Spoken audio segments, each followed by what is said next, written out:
Bonsoir à tous et bienvenue à cette nouvelle édition d'Information dont voici les titres. La mer est l'étendue d'eau salée qui occupe la plus grande partie de la surface terrestre. Elle comprend les océans et recouvre 70% de la surface de la planète. Mais aussi, c'est une ressource économique incroyable. Plus de précision dans un instant. Les réseaux sociaux constituent aujourd'hui une plateforme d'échange et de communication entre amis. La croissance exponentielle des réseaux sociaux crée une dépendance chez les utilisateurs.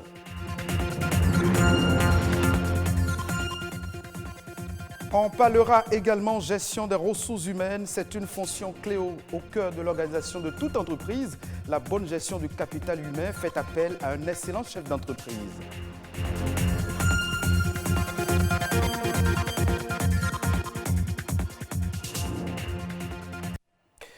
La mer occupe la plus grande partie de la surface terrestre. Elle comprend les océans.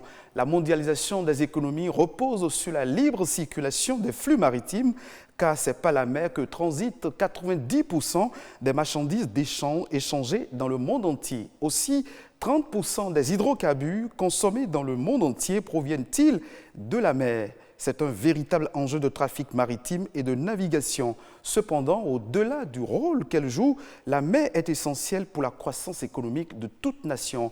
Josué Daniel Sousa nous édifie un peu plus à travers cet élément.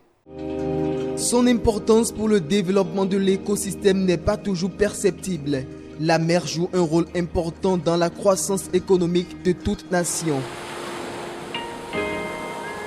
Elle couvre une grande partie de la surface du globe. Notre survie sur Terre en dépend. En matière de biodiversité, il y a plus d'espèces au niveau des mers que dans les océans. Parce que c'est interne au continent.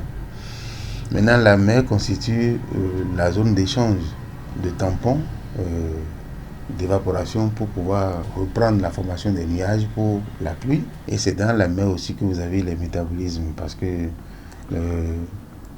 fournit beaucoup de CO2 dans l'atmosphère, ça passe aussi par la mer. Il y a aussi la quantité de sel que nous avons au niveau de la mer qui est très utile. Vous allez voir qu'à des moments donnés, on conseille aux gens de consommer ce type de sel-là. Les avantages sont vraiment énormes. Des avantages qui ne cessent d'accroître au fil des jours, notamment dans le secteur des transports maritimes. Environ 80% des marchandises du commerce mondial transitent par la mer. Elle devient ainsi le premier mode de transport avec plus de 9 milliards de tonnes de cargaison chaque année. La mer constitue le seul élément qui permet de transporter les marchandises de poids très élevé. Tout ce qui est fabriqué en Europe et autres, tout est envoyé dans les pays en développement par la mer. Donc le transport maritime constitue un grand rôle dans le développement économique de toute la nation. Vous allez voir que s'il n'y a pas ce transport-là, il y aura vraiment des problèmes sur le plan économique. Je voulais lancer comment on appelle pour que nous puissions, à chacun à son niveau, puisse vraiment protéger la mer et éviter vraiment d'aller déposer n'importe quoi dans la mer.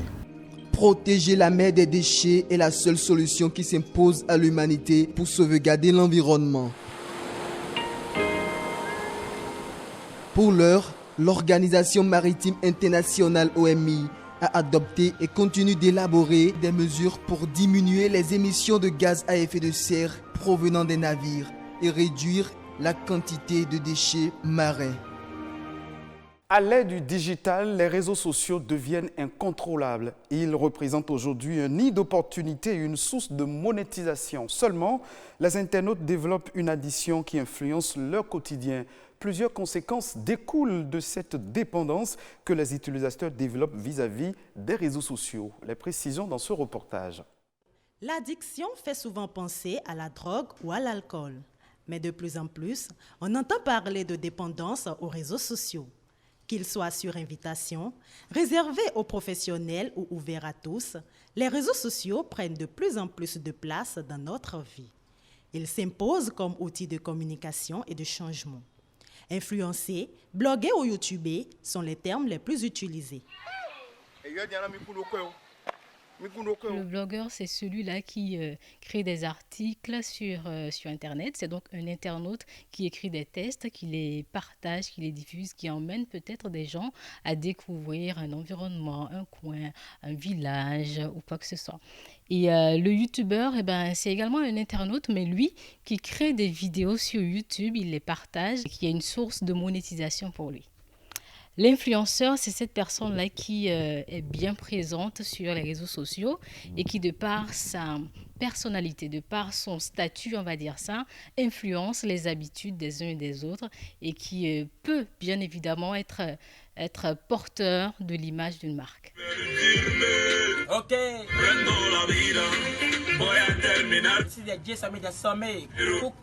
De suiveurs de fil d'actualité, on passe facilement à suiveurs de tendances, de mode de vie ou de point de vue.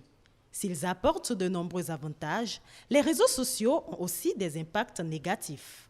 Les femmes, par exemple, on a envie d'être comme ces grandes dames-là qui, par les réseaux sociaux, ont pu atteindre un but, qui, par les réseaux sociaux, sont totalement affirmées aujourd'hui, donc influence positive de ce côté-là. Influence négative, alors moi, je suis tombée sur un reportage sur TF1, par exemple, où la jeune fille, elle était en communication avec quelqu'un qu'elle ne connaissait pas, bien évidemment, mais qui, depuis son profil, le profil qu'elle affichait, la mettait en confiance. Alors un jour, cette personne-là lui a dit, écoute, tes parents, quand ils sont sortis, laisse la porte ouverte et moi, je viendrai. Ses parents n'étaient pas loin. Elle a permis à cet individu-là de venir, tout simplement parce qu'elle a été mise en confiance avec ce que proposait celui-là sur Internet. Il existe des influenceurs et ces derniers créent des influencés. À force d'utilisation quotidienne, certains confondent réseaux sociaux et vie privée et d'autres mêlent la fiction à la réalité. Votre vie privée reste votre vie privée. Vous n'avez pas besoin de l'étaler sur Internet. Aujourd'hui, je vois des familles, je vois des parents qui s'amusent à poster des photos de leurs enfants, de leur maison. Je trouve que c'est un danger. On n'a pas idée. Vous vous exposez totalement, vous exposez vos enfants. Vous montrez l'école de vos enfants. Vous montrez en train d'emmener les enfants à l'école. C'est un vrai danger. Il ne faut surtout pas faire ça. Dans un monde de plus en plus individualiste, où l'on ne peut se passer du digital, l'utilisation des réseaux sociaux ne devrait pas être nocive si on en fait bon usage. La question de gestion des ressources humaines demeure une équation difficile à résoudre pour les chefs d'entreprise. C'est une tâche qui fait appel à la disposition de certaines qualités par le patron d'entreprise. Selon les spécialistes en gestion d'entreprise, la performance du personnel dépend des qualités de leur coach. Comment gérer ses employés pour favoriser l'essor de son entreprise? Alès Balogun, consultant en gestion d'entreprise, nous éclaire un peu plus. Un leader, c'est quelqu'un qui doit être capable de gérer lui-même d'abord ses émotions, gérer d'abord son caractère, parce que tu diriges par exemple. Le leader doit pouvoir se gérer et maintenant, il sera facile pour lui de gérer aussi son personnel ou de gérer ses collaborateurs. Un chef d'entreprise, c'est une personne qui a une vision et qui met ses visions en objectif. Objectif à long terme et objectif à court terme, qui communique à son personnel pour dire voilà là où nous allons. Si le chef d'entreprise ne voit pas loin, comment est-ce que les employés peuvent voir loin? Vous devez comprendre que les collaborateurs, pour qu'ils puissent donner leur meilleur, il faut des systèmes en place. Un, c'est d'abord les fiches de poste. Donnez à chaque personne ce que vous attendez de la personne. Le cahier de charge bien défini. J'attends de toi telle chose et telle chose de façon claire. La deuxième chose après la fiche de poste aussi, c'est un système d'évaluation mensuelle. Le personnel doit être évalué à la fin du mois.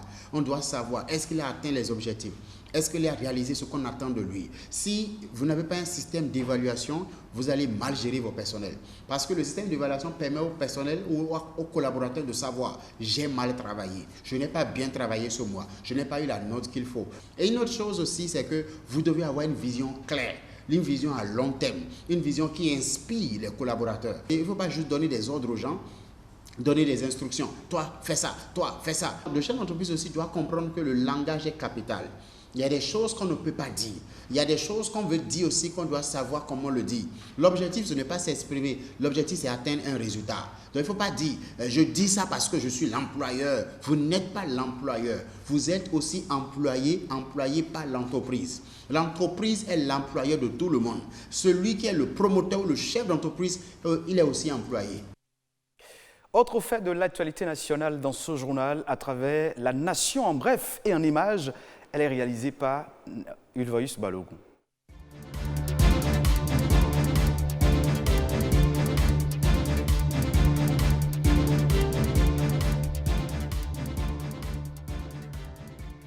Les travaux de construction du centre hospitalier et universitaire de référence d'Abomey-Calavi ont été lancés en début de semaine. D'un coût total de 116 milliards de francs CFA, les travaux sont prévus pour durer 36 mois et prennent en compte la mise en service et la formation du personnel. Selon le ministre de la Santé Benjamin Nkpati, ce centre a une capacité de 436 lits et dispose de services de pointe, notamment en cardiologie interventionnelle, gastro-entérologie et autres spécialités médicales. En termes de chirurgie, il y a la chirurgie cardiovasculaire et thoracique, de l'ophtalmologie et d'otorhinolaryngologie de pointe, sans oublier d'autres services comme la chirurgie viscérale et traumatologique. Ce projet entend donc faire du Bénin le hub en matière de soins de santé de qualité avec des équipements de pointe.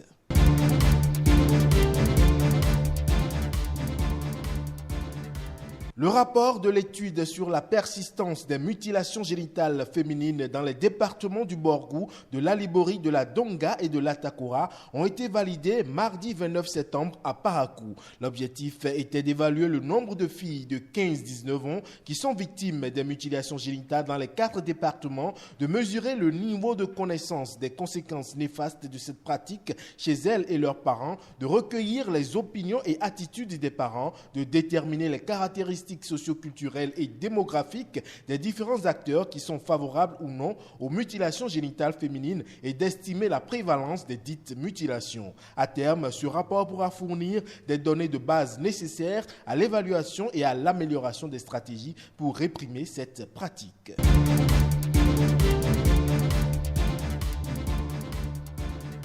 Enfin, le Bénin œuvre à la mise en place de stratégies au niveau national pour assurer la disponibilité des denrées alimentaires en période de crise, ceci pour s'aligner sur les recommandations de la CEDEAO. À cet effet, il s'est tenu à Cotonou mardi 29 septembre dernier un atelier de validation du rapport diagnostic sur le stockage national de sécurité alimentaire. Il s'agit de valider le rapport d'études réalisé par un groupe de référence constitué d'acteurs nationaux et régionaux engagés dans les questions de sécurité et de qualité des aliments. Le document va permettre d'aboutir à une réelle stratégie de constitution des stocks de défense afin d'assurer la prévention et la gestion des crises alimentaires au Bénin.